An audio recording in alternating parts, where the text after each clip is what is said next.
Hi friends, అందరికీ నమస్తే అండి. Welcome to our channel. వాహన మిత్ర పథకానికి సంబంధించి అప్లికేషన్ ఫామ్స్ అనేటివి అవైలబుల్లోకి అయితే వచ్చాయన్నమాట. ఈ నెల 17వ తేదీ నుంచి మీరు గ్రామ వార్డు సచివాలయంకి వెళ్ళి కొత్తవారు ఎవరైనా సరే వాహన మిత్ర పథకానికి దరఖాస్తులు చేసుకోవాలనుకుంటే చేసుకోండి. అలానే పాత లబ్ధిదారులకు సంబంధించినటువంటి వివరాలు ఆల్రెడీ గ్రామ వార్డు సచివాలయంలో అయితే ఉన్నాయన్నమాట. అందులో మీ పేరు అనేది వచ్చిందా లేదా ఒకసారి చెక్ చేసుకోండి. పేరు రాకపోతే మీరు వాహన మిత్ర పథకానికి సంబంధించి ఈ అప్లికేషన్ ఫామ్ అనేది మీరు సబ్మిట్ చేయండి అనమాట గ్రామ వార్డు సచివాలయంకి వెళ్ళి. అయితే ఎవరి దగ్గర ఇవ్వాలి? అదేవిధంగా ఈ యొక్క అప్లికేషన్ ఫామ్ ఏ విధంగా ఫిల్ చేయాలి? దీంతో పాటు ఇవ్వాల్సినటువంటి డాక్యుమెంట్స్ ఏంటి? అలానే ఏమైనా అర్హతలు అనేటివి కొత్తగా అప్డేట్ అయ్యి ఉన్నాయా? ఈ వివరాలన్నీ కూడా ఈ వీడియోలో అయితే చెప్పబోతున్నాను. వీడియోని పూర్తిగా చూసి తప్పకుండా లైక్ చేయండి. ఇలాంటి లేటెస్ట్ అప్డేట్స్ కొరకు మన ఛానల్‌ని సబ్స్క్రైబ్ చేసుకోండి. ఇక టాపిక్‌లోకి అయితే వెళ్ళిపోదాము. ఒకసారి స్క్రీన్ మీద అయితే చూసుకోవచ్చు. ఇక్కడ నేను అప్లికేషన్ ఫామ్ అయితే ఎక్స్‌ప్లెయిన్ చేయబోతున్నాను. ఏ విధంగా ఫిల్ చేయాలి? ఇక్కడ రిక్వైర్మెంట్స్ అనేటివి ఎలా రాయాలి అనేది నేను మీకు చెప్పబోతున్నాననమాట. ఈ అప్లికేషన్ ఫామ్ అనేది డిస్క్రిప్షన్‌లో ఉన్నటువంటి మన టెలిగ్రామ్ ఛానెల్‌లో అయినా ఉంటుంది. లేదా వెబ్‌సైట్ అప్లికేషన్ లింక్ అనేది ఉంటుందనమాట. దాన్ని క్లిక్ చేసి కూడా మీరు ఈ అప్లికేషన్ ఫామ్ అయితే డౌన్‌లోడ్ చేసుకోవచ్చు. లేదా మీకు గ్రామ వార్డు సచివాలయంలోనే ఇవ్వవచ్చనమాట. ఒకవేళ వాళ్ళు ఇవ్వకపోతే మీకు ఉపయోగపడుతుంది. డౌన్‌లోడ్ చేసి పెట్టుకోండి. ఓకేనా? ముందుగా వచ్చేసి ఇక్కడ మనం చూసుకున్నట్లయితే గ్రామ వార్డు సచివాలయం ఆంధ్రప్రదేశ్ ప్రభుత్వం వాహన మిత్ర 2025-26 దరఖాస్తు ఫామ్ అని చెప్పని ఇక్కడ మనకు హెడ్‌లైన్స్ అయితే ఉందన్నమాట. ఇందులో వచ్చేసి మనం ముఖ్యంగా ఫస్ట్ వివరాలు వచ్చేసి దరఖాస్తుదారుని యొక్క పేరు అనేది అడుగుతుందన్నమాట ఇక్కడ. ఈ దరఖాస్తుదారుని యొక్క పేరు అనేది ఇక్కడ రాయాలి. ఫస్టు ఇక్కడ ఇంటి పేరు అనేది పెట్టి డాట్ పెట్టి తర్వాత మీ యొక్క పేరు అనేది రాయండి. ఎగ్జాంపుల్‌కి ఇక్కడ మీ పేరు పల్లపు వెంకటేష్ అనుకోండి. పల్లపు డాట్ వెంకటేష్ అని పెట్టి ఇక్కడ రాయాలన్నమాట. నెక్స్ట్ వచ్చేసి మీ తండ్రి గారి పేరైతే ఇవ్వాలి. తర్వాత ఆధార్ నంబర్ అయితే ఇవ్వాలన్నమాట. మీ యొక్క ఆధార్ నంబరు. తర్వాత మొబైల్ నంబర్ పనిచేస్తున్నది ఇవ్వండి. మీకేమైనా అప్డేట్స్ ఈ పథకానికి సంబంధించి ఏమైనా అప్డేట్స్ వస్తే మీకు మెసేజ్ ద్వారా అయితే వస్తాయన్నమాట. ఫోన్ నంబర్ వర్కింగ్‌లో ఉండేది ఇవ్వండి. అలానే మీ కులం ఏంటి అనేది ఇవ్వండి. తర్వాత ఉపకులము ఏంటి అనేది ఇవ్వండన్నమాట. నెక్స్ట్ వచ్చేసి నెక్స్ట్ వచ్చేసి కుల ధృవీకరణ పత్రం. ఓకేనా? మీ యొక్క కుల ధృవీకరణ పత్రం అనేది ఏంటంటే caste certificate. Caste certificate number అనేది మీకు కంపల్సరీగా ఉండాలన్నమాట. మీరు క్యాస్ట్ సర్టిఫికేట్ కొరకు మీ మొబైల్‌లోనే వాట్సాప్ గవర్నెన్స్ ద్వారా మీరు డౌన్‌లోడ్ చేసుకోవచ్చు. క్యాస్ట్ సర్టిఫికేట్ నంబరు లేదా మీరు సచివాలయంలో అప్లై చేసుకున్నట్లయితే వస్తుంది. ఆ నంబర్ అయితే ఇక్కడ ఇవ్వాలి. నెక్స్ట్ వచ్చేసి బ్యాంకు వివరాలు. బ్యాంకు వివరాలు అనేటివి ఇచ్చేటప్పుడు చాలా జాగ్రత్తగా వివరాలను ఒకసారి మీరు అన్నీ కూడా కరెక్ట్‌గా ఇవ్వండి. ఎందుకంటే వివరాలనేటివి ఇక్కడ మీరు తప్పుగా ఇచ్చేస్తే సచివాలయం అధికారులు అవే ఎంటర్ చేసేస్తారనమాట. మీకు తర్వాత డబ్బులనేటివి పడవు. బ్యాంక్ వివరాలు రాసేటప్పుడు చాలా జాగ్రత్తగా రాయండి. మీ యొక్క ఖాతా నంబర్ అయితే ఇవ్వాలి. నెక్స్ట్ వచ్చేసి మీ బ్యాంక్‌కి సంబంధించినటువంటి ఐఎఫ్ఎస్‌సి కోడ్, బ్రాంచ్ పేరు అంటే ఎగ్జాంపుల్‌కి ఎస్‌బీఐ అకౌంట్ అనుకోండి.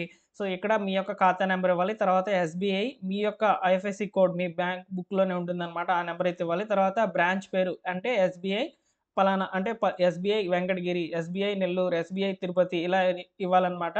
ఇవి ఇచ్చేసిన తర్వాత ఆదాయ ధృవీకరణ పత్రం నంబరు మరియు ఆదాయం అని చెప్పని అడుగుతున్నారు. ఈ ఆదాయ ధృవీకరణ పత్రంకు మరియు ఈ యొక్క కుల ధృవీకరణ పత్రంకు మీరు సచివాలయంలోనే దరఖాస్తులు చేసుకోవచ్చనమాట. చేసుకున్నాక మీకు ఒక్క రోజుల వ్యవధిలో అయితే మీకు వచ్చేస్తాయి. ఆ డాక్యుమెంట్స్ అనేటివి ఇచ్చేయండి. లేదా పాత నంబర్‌లు ఉంటాయి గదా! వాటిని ఇవ్వచ్చా లేదా ఒకసారి సచివాలయంలో అడగండి. వాళ్ళు చెప్తారనమాట. ఓకేనా? నెక్స్ట్ వచ్చేసి చిరునామా అనేది అంటే మీ యొక్క అడ్రెస్ ఏంటనేది ఇవ్వాలి. తర్వాత వాహనం రకం అంటే మీ దగ్గర ఉన్నటువంటి వాహనం ఆటోనా, టాక్సీనా, మాక్సీ క్యాబ్‌నా ఏదనేది మీరు ఇక్కడ సెలెక్ట్ జేసుకోవాలి. అంటే టిక్ పెట్టాలనమాట దానిపైన. తర్వాత మీ యొక్క వాహనం నంబరు ఓకేనా? వాహన గుర్తింపు నంబర్ అనేది ఉంటుంది గదా! ఏపీతో స్టార్ట్ అయ్యే నంబరు, బండి నంబరు అది ఇవ్వాలనమాట. చెల్లుబాటు అయ్యే తేదీ అనేది ఇక్కడ రిజిస్ట్రేషన్ నంబర్ అనేది ఉంటుందన్నమాట. మీకు మీ యొక్క బండికి సంబంధించి ఉంటుందన్నమాట. అందులో రిజిస్ట్రేషన్ నంబర్ అనేది ఉంటుంది. అది ఇవ్వాలన్నమాట. నెక్స్ట్ వచ్చేసి ఇక్కడ చెల్లుబాటు అయ్యే తేదీలో వచ్చేసి ఓకేనా? ఈ చెల్లుబాటు అయ్యే తేదీలో వచ్చేసి ఏమి ఇవ్వాలంటే ఈ యొక్క ఆర్‌సి కార్డ్‌కి సంబంధించి ఆహ్, రెన్యువల్ డేట్ అనేది ఉంటుందన్నమాట. దాన్ని ఇవ్వాలి. నెక్స్ట్ వచ్చేసి డ్రైవింగ్ లైసెన్స్ మీ యొక్క డ్రైవింగ్ లైసెన్స్ అనేది ఇవ్వాలన్నమాట. అదేవిధంగా జారీ చేసిన తేదీ ఎక్కడ ఇచ్చారు అనే వివరాలనేటివి మీ యొక్క లైసెన్స్‌లోనే ఉంటాయి. వాటినైతే ఇక్కడ మెన్షన్ చేయండనమాట. మెన్షన్ చేసిన తర్వాత చివర్లో వచ్చేసి ఒకసారి చూసుకోవచ్చు. పైన తెలుపబడినటువంటి సమాచారము అంతయు పూర్తి వాస్తవం అని తెలియజేస్తూ తనిఖీ సమయంలో కానీ, ఆ తర్వాత కానీ ఏదైనా అవాస్తవం అని తెలిస్తే మీరు చేసుకునే చట్టపరమైన చర్యలకు బద్ధుడై ఉంటానని తెలియజేస్తున్నాను అని చెప్పి ఇక్కడ మనకు సైన్ అనేది పెట్టాలన్నమాట. ఇక్కడ సైన్ అనేది ఇక్కడ మీరు రాసి ఇవ్వాలన్నమాట. సో, ఇదొచ్చేసి ఈ యొక్క అప్లికేషన్ ఫామ్‌తో పాటు మీరు ఇవ్వాల్సినటువంటి కొన్ని డాక్యుమెంట్స్ గురించి చెప్తాను వినండి. సో, ముందుగా ఇక్కడ మనకు ఈ యొక్క దరఖాస్తు ఫామ్‌లోనే చెప్పున్నారు చూడండి. సో, ముందుగా వచ్చేసి మీ యొక్క ఆధార్ నంబర్ అంటే ఆధార్ జెరాక్స్ ఇవ్వాలి. ఈ అప్లికేషన్ ఫామ్ వెనకాలైతే ఇవ్వాలన్నమాట. So, Aadhaar card xerox, ration card xerox, అదేవిధంగా కుల ధృవీకరణ పత్రం, క్యాస్ట్ సర్టిఫికేటు, అదేవిధంగా ఇక్కడ ఆదాయ ధృవీకరణ పత్రం లేదా నంబర్ అని అడుగుతున్నారు కదా! సో, దీనికి సంబంధించి మీరు రేషన్ కార్డ్ నంబర్ ఇచ్చినా సరిపోతుందన్నమాట. సో, రేషన్ కార్డ్ జెరాక్స్ అనేది పెట్టుకోండి. సో, ఆ తర్వాత వచ్చేసి బ్యాంక్ పాస్‌బుక్ జెరాక్స్ కంపల్సరీగా పెట్టాలన్నమాట. ఫ్రంట్ పేజ్ అనేది పెట్టాలి. సో, అదేవిధంగా వీటితో పాటు డ్రైవింగ్ లైసెన్స్ అనేది పెట్టాలి. ఆర్‌సీ అనేది పెట్టాలి. మీ యొక్క బండితో దిగినటువంటి ఫోటోను కూడా అడిగే అవకాశం అయితే ఉంటుంది. ఒకసారి సచివాలయంకి వెళ్లి సో, ఈ వివరాలన్నీ కూడా తెలుసుకొని మీరు అప్లికేషన్ అనేది ఫిల్ చేయండి. ఓకేనా? సో, ఈ విధంగా అయితే వాహన మిత్ర పథకానికి సంబంధించి మీరు దరఖాస్తు చేయాల్సినటువంటి అప్లికేషన్ ఫార్మ్ యొక్క డీటెయిల్స్ అనేటివి ఈ విధంగా ఉన్నాయి. సో, వీటితో పాటు ఇవ్వాల్సినటువంటి డాక్యుమెంట్స్ కూడా నేను మీకు చెప్పాను. సో, ఇవన్నీ కూడా 17వ తేదీ నుంచి స్టార్ట్ అవుతాయన్నమాట అప్లికేషన్స్. 17, 18, 19 ఓకేనా? ఈ 3 తేదీల్లో అప్లికేషన్స్ అనేటివి తీసుకుంటారు. వీలైనంత త్వరగా మీరు అప్లికేషన్ అనేది చేయించండి. ఎందుకంటే లాస్ట్ మూమెంట్‌లో మీకు అప్లికేషన్ అనేది అంటే సర్వర్ డౌన్ వల్ల తీసుకోబోయే అవకాశం అనేది ఉండదన్నమాట. సో, ఎవరి దగ్గరికి వెళ్లి ఇవ్వాలి అప్లికేషన్ అంటే సచివాలయంలో ఉన్నటువంటి డిజిటల్ అసిస్టెంట్ ఓకేనా? సో, డిజిటల్ అసిస్టెంట్ గారు ఉంటారన్నమాట. సో, వారి దగ్గరికైతే వెళ్లి మీరు అప్లికేషన్ అనేది ఇవ్వండి.